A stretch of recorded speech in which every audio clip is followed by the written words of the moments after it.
antara punca gangguan syaitan kepada semua manusia. Tak kiralah ada gangguan jin ke, tak ada gangguan jin ke, semuanya berpunca daripada satu benda, daripada satu perkara, iaitu Allah Ta'ala sebut wa may ya'shu, dan barang siapa, sesiapa saja ya'shu, berpaling, berpaling daripada, berpaling tadah, dia tidak menghadap, lawan kepada berpaling dia menghadap, tawajuh. Bila kita tawajuh ilallah, kita akan dapat kita akan lebih terkawal, fokus dengan apa yang kita buat. Kita akan lihat akan apa saja kerja buat kita mesti berdasarkan redha Allah Ta'ala.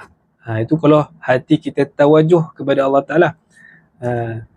Tapi bila mana wa may ya'shu, dan sesiapa yang berpaling an dzikrir rahman, daripada peringatan Al-Quran yang Maha Pengasih, Ar-Rahman.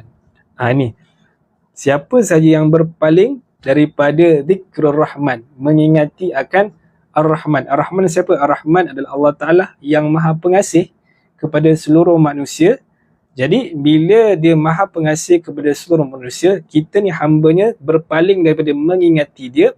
Dan dekat sini dia sebutkan berpaling ini, peringatan ni, dzikrul Rahman ini maksudnya Al-Quran. Maksudnya Al-Quran. Kalau kita berpaling daripada peringatan Al-Quran, maka Allah Ta'ala akan azab kita apa? Lahu syaitanan.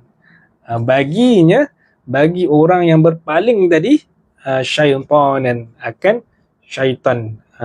Syaitanan, akan syaitan itu, fahuwa, maka ia syaitan itu, lahu, baginya untuk apa?